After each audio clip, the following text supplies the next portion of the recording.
À une semaine de la fête de Tabaski, ce n'est pas encore la grande ruée vers les points de vente des moutons.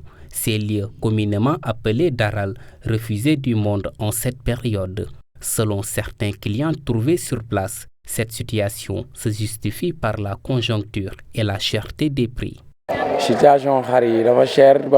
Les moutons coûtent cher et en plus, ils se font rares. Les moutons de 60 à 70 000 francs sont trop petits. Nous demandons à ce que le nombre de moutons augmente afin que les prix baissent.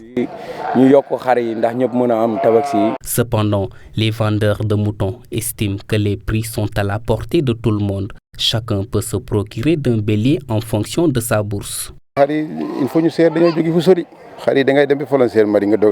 Les moutons sont chers parce qu'ils viennent de très loin.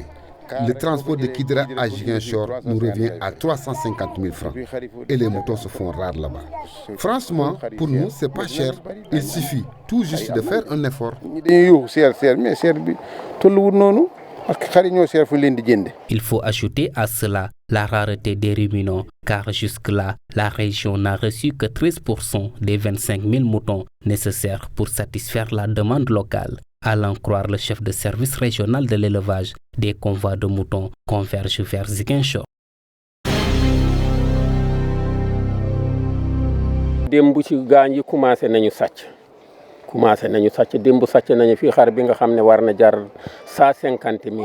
vols ont commencé.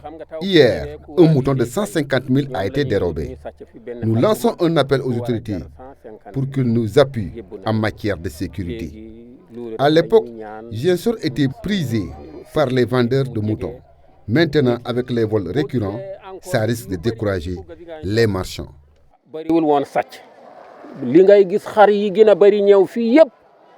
Comme à nord suñu nord fale nu mu bare sàcc fii tane woon na waaye ñu ngi commencé sàcc mu ngi commencé bari fii bu fekkee sàcc bari na fii ak fii nu mu xàccoo rek gaa ñi duñu ñeme ñëw fii. Le président Abdoulaye Baldé, si vous regardez tous les leaders de partis politiques, c'est le seul enfant de l'État. C'est le seul fonctionnaire, j'allais dire, parmi tous les leaders de parti. Il a servi l'État. C'est un républicain. Il ne tient jamais de discours déplacé. Il a toujours un discours républicain. Si tant est, comme vous l'avez dit, que le président de la République ait besoin de ses services, que le Sénégal ait besoin de ses services, le moment venu en tant que républicain, en tant que Sénégalais, le parti jugera de l'opportunité véritablement d'entrer. Parce que cela dépend de la ligne directrice tracée par le président de l'UCS et de son parti. Si cela véritablement entre dans la même ligne véritablement que celle tracée par le parti, je ne vois pas d'inconvénient que, n'est-ce pas, travailler pour son peuple. Malgré ses excuses, les insultes du président philippin ont jeté un froid sur le sommet de l'Association des Nations d'Asie du Sud-Est. Hier, Rodrigo Duterte a traité Barack Obama de fils de pute, une insulte dont il est coutumier puisqu'elle a visé le pape, des journalistes ou encore l'ambassadeur américain qualifié aussi d'homosexuel. Le président Duterte, déclare ici son porte-parole, a expliqué que des commentaires de presse selon lesquels le président Obama lui ferait la morale sur les exécutions extrajudiciaires l'avaient conduit à ce commentaire virulent et que ça a suscité l'inquiétude. Il regrette que ces remarques à la presse aient causé une telle controverse. Mais le mal est fait. Au sommet asiatique au Laos, il n'y aura pas de rencontre bilatérale avec Obama, l'allié américain. Une alliance fragilisée par un président Duterte ordurier et populiste qui se met à dos de plus en plus de monde.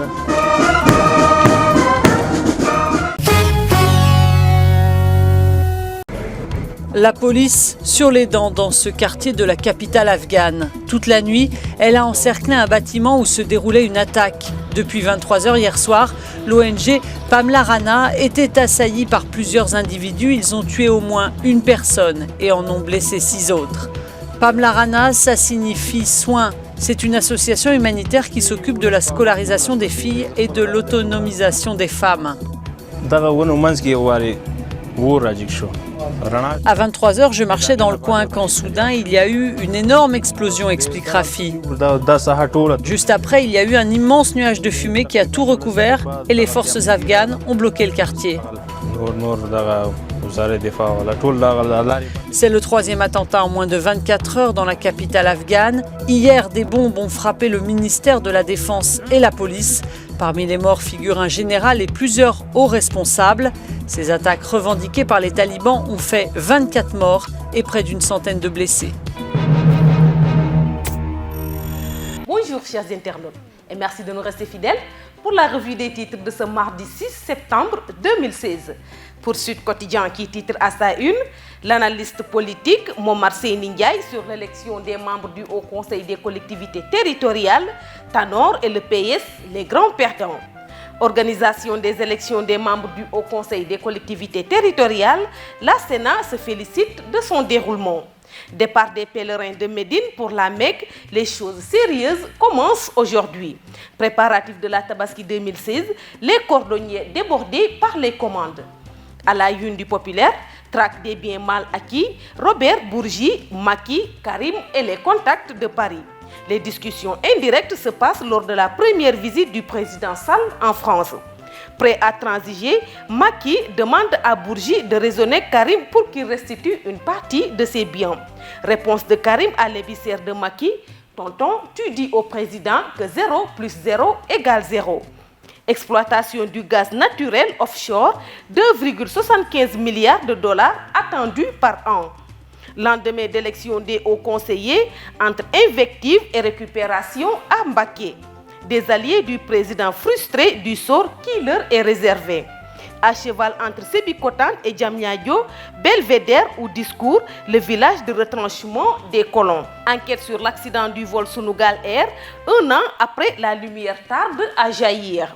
Oignons et pommes de terre, les prix flambent à la veille de la Tabaski. Pour Stade, le quotidien du sport qui titre à sa une, CAN 2017, au-delà du Grand Chelem, les vrais défis qui attendent Aliou Cissé. Mambiraïm Diouf, attaquant des Lions, effacer les désillusions de 2012 et 2015. Foot, Matarba, ministre des Sports, les Lions n'ont plus droit à l'erreur. Nous terminons avec Sunu Lamb qui titre à sa une, 26 combats, 13 victoires et 13 défaites, Lansar n'avance plus. Quench égale à lui-même. Feugueleu de soi et inquiète. Ness, Tidiane Faye, super étoile, oublié. Siteu ne brille pas. Défaite devant Baboy, Yekini, Modlo, face, peut-elle compter sur Gris? Fallou Ndiaye revient à la charge, Bébé Saloum regrette finalisé. Mbaye Gueye Junior parle de son retour, prêt contre Yekini Junior à Maner Ahmed Dem. C'est tout pour la revue des titres parvenus à la rédaction du groupe Média du Sud. Merci de nous avoir suivis, chers internautes. Quant à moi, je vous donne rendez-vous demain. Au revoir.